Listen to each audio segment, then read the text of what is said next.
Përshëndetje, paqja e Zotit qoftë mbi ju. Assalamu alaikum të nderuar miq anë mban botës. Urojmë të jeni mirë. Dëshiroj që ta shtjellojmë sonte këtë verset kuranor të surës An'am ajeti 70. Po e fillojmë me emrin e Zotit të gjithë mëshirshëmit, mëshirëplotit. Ajeti thekson kështu: lëri ata të cilët kanë marrë fenë e vetë si loje e dëfrim, dhe i mashtron jeta në këtë botë. Ti tërhiqu vërejtjen me Kuranin, që njeriu të mos katërrohet për shkak të asaj që bën, sepse përveç Allahut nuk do të ketë as mbrojtës, as ndërmjetësues, sikur të afrojnë çfarëdo qoftë si kompenzim, nuk do të pranohet. Ata janë të cilët për shkak të asaj që kanë bërë, e kanë pësuar. Për ata ka pije nga uji, val dhe dënim të dhëmshëm nga se nuk kanë besuar. Të nderuar miq, ky verset kuranor më ka lënë përshtypje dhe kam lexuar gjatë disa ditëve dhe kam shikuar shumë komentime për të ardhur një të themi rezume kështu për një përmbledhje më të bukur prej disa komentimeve dhe për ta kuptuar se çka ka dash Zoti të thotë me këtë fjalën, lëri ata të cilët e marrin fenë e vet si lojë dhe dëfrim. Në këtë fjalë duhet të lojë, kur merret feja si lojë, ajo do të thotë që njerëzit e kuptojnë fenë sipërfaqësisht, jo me studim të thellë dhe nuk e marrin fenë si një shkak, si një qëllim që të bëhen të më të devotshëm, por e mësojnë kështu sipërfaqësisht dhe pastaj flasin, e bëjnë lojë, jo kështu ka dash Zoti me thonë, jo këta se ka thonë, jo merren me dituni, siç ka thënë edhe profeti Muhammed, do të vije, paqja e Zotit qoftë mbi të dhe familjen e tij, do të vije një kohë kur do të jetë Islami shumë i rrezikuar nga njerëzit, po mendoj jo i rrezikuar, po do të mirret feja si lojë edhe si dëfrim nga njerëzit të cilët e njohin fenë sipërfaqësisht, dhe e dyta thot nga ata të cilët e veshin petkën e rreme të dietarit, dhe nga ata të cilët kur janë ignorant dhe e interpretojnë fenë. Pra, ky hadithi profetit Muhammed sallallahu alaihi wa alihi tregon këto tri faktor se në çfarë gjendje do të vijë shoqëria muslimane, si dhe fjalën loj, ky verset kuranor e kupton, pra prape përmend njerëzit të cilët e marrin fenë e tyre sipërfaqësisht, atyre pa frikë tek Allahu i nderuar, tek Allahu i lartësuar, pa frikë ndaj Zotit, ata flasin për fenë, flasin mendimet e veta, flasin gjërat që i kanë dëgju, nuk i kanë studiu thellësisht dhe japin udhëzime sikurse t'i hekin dorëzat prej duarve. Pastaj, kur thot Zoti këtu, lëri ata të cilët e kanë marrë fenë e tyre si lojë e dëfrim, vjen fjala edhe dëfrim. Lojë pra e kuptuam çka nën kupton, ndërkaq dëfrim kur njerëzit e përdorin fenë për interesat e tyre personale, për përfitime shoqërore, për hipokrizi, për zbukurim, e zbukurojnë fjalorin e vet me fjalët e Zotit. Pra, ti mendon se ai kur thot estakfirullah, subhanallah, subhanallah, subhanallah, e zbukurojnë fjalorin e vet me fjalët e Zotit. Kjo është një lloj dëfrimi, domethënë ndin kënaqësinë, dhe për hipokrizin e jo për uzim dhe ndryshim të vetës. Pra e kuptom se për çfarë arsye, çka do me thonë fjala dëfrim, çka ka dash Zoti me thonë me fjalën dëfrim, sepse vërtet kur ne nuk e studiojmë thellësisht fenë islame, këto gjana kanë me na ndo. Ndërka që feja është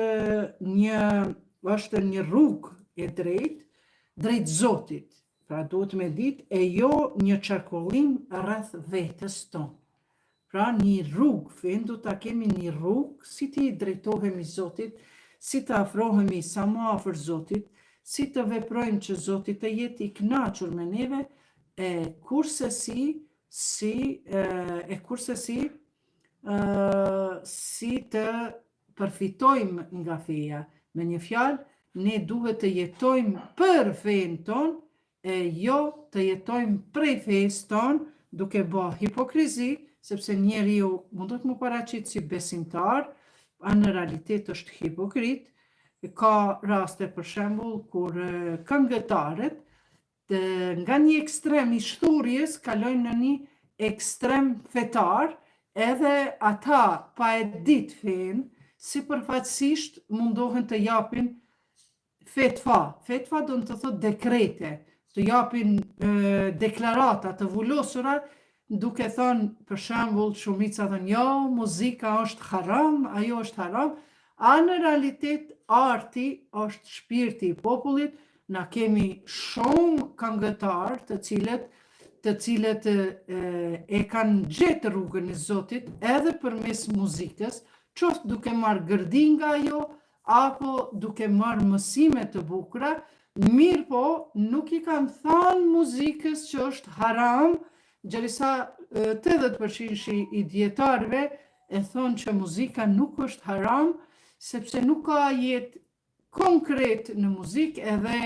por ka normat e veta, çfarë teksti ka, në çfarë ambienti këndohet, në çfarë tavoline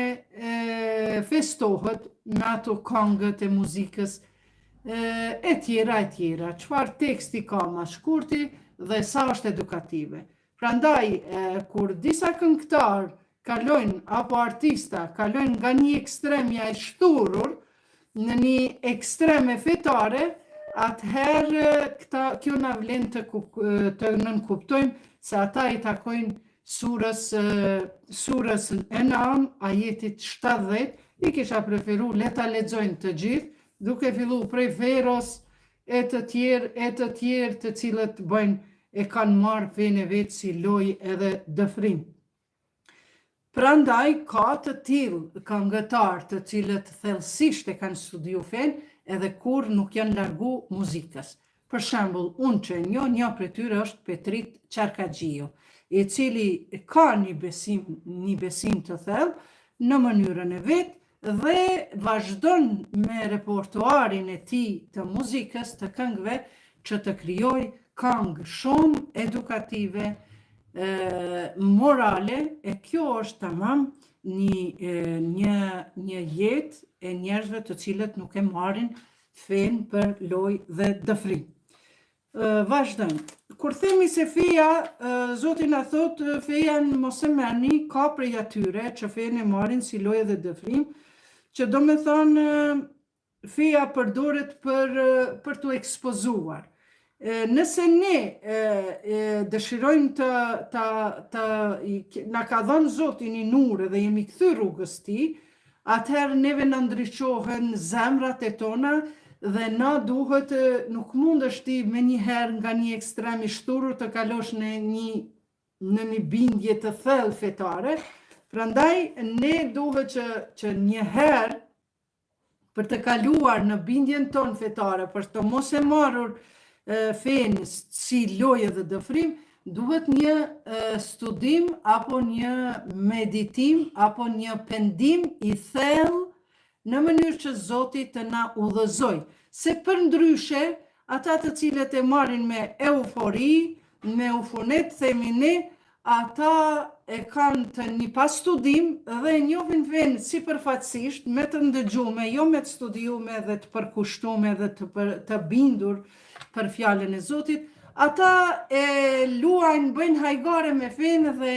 ata duken sikurse kur e merr një tesh, një këmish të bardhë, të mirë, por e vesh në trupin e palar. Me siguri se ajo këmish nuk i kishte pas hije, as nuk do t'i shkëlqente, nga se trupi i tij është i palar. Prandaj, feja përdoret për dukje edhe jo për përkushtim të personat të cilët kalojnë në fe dhe kanë pas një jetë të shturur dhe e promovojnë vetën se kanë shku në haxh, e kanë bë muzikë, kanë kalu prej muzikës ekstreme në ilahi e kaside e tjera, ata e përdorin fenë e tyre për dukje dhe nuk kanë përkushtim. Ma të mirët janë ata që në heshtje dhe në izolim njëherë pendohen, pastrohen, thellohen në bindje e pastaj e pranojnë fjalën e Zotit. Për shembull, ka shumë njerëz që flasin për Zotin, por në vete nuk i shihet pike devotshmërisë. Veprat të cilat i bëjnë as pak nuk përputhen.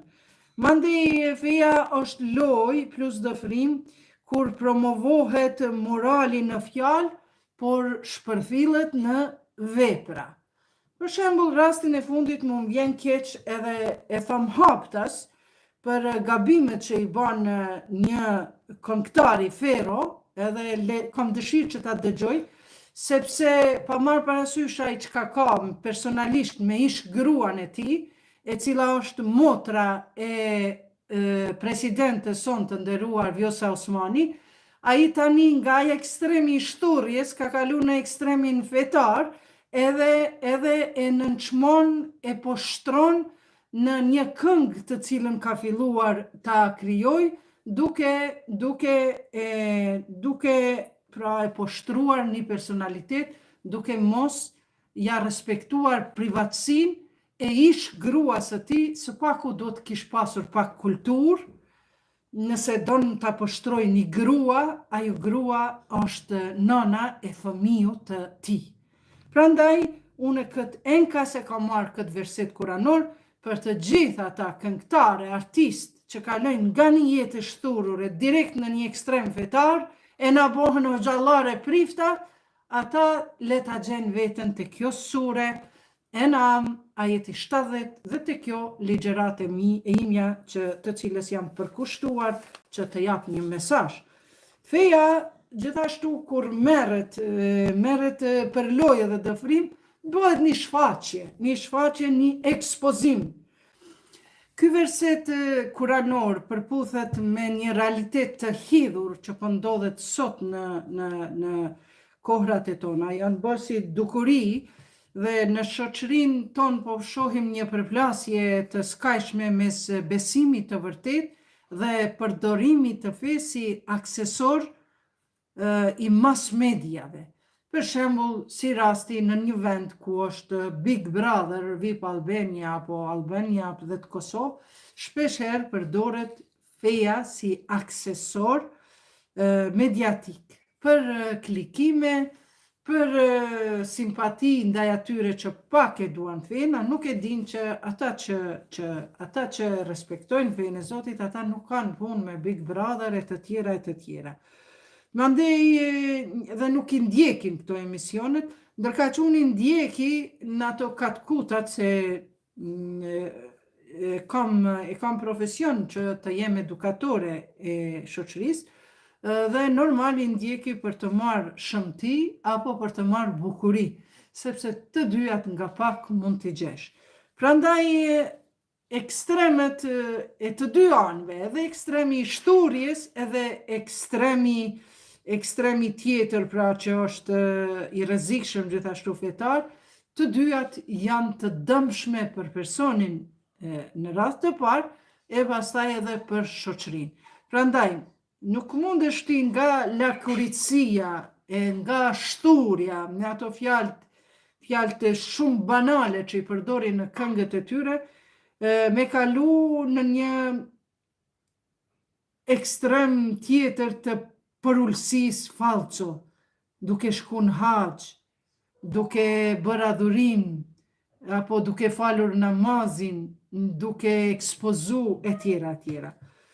Një zemër nuk është e pastruar nëse nuk e nderon Zotin me statusin e tij. Pra besimi nuk është mod. Besimi nuk është mod, por besimi islam është udhëzim. Është udhëzim për njerëzimin. Prandaj besimin nuk mund ta kemi si trend. Edhe nëse besimi jot ka filluar të evoluoj, të jesh më e devotshme, mjafton tamam për veten tënde, e pastaj vije koha kur ju do të shkëlqeni me shembullin më të bukur njerëzor. Gjithashtu, për fat të keq, disa të rinj joshen nga rrymat radikale, të cilat edhe i ofrojnë përfitime materiale, sepse ndoshta kanë respekt se hajde ka kalu në islam, hajde ka lënë karrierë, tjera, për hir të Zotit, por kjo është më e keqja sepse pastaj të gjithë ata që janë ekstrem të shthurur, ata kalojnë në një, si të themi, në një anë të fesë duke mos pas vlera nga bota e artit e muzikës, duke u shtjerrur prej vlerave humane, atëherë ata disi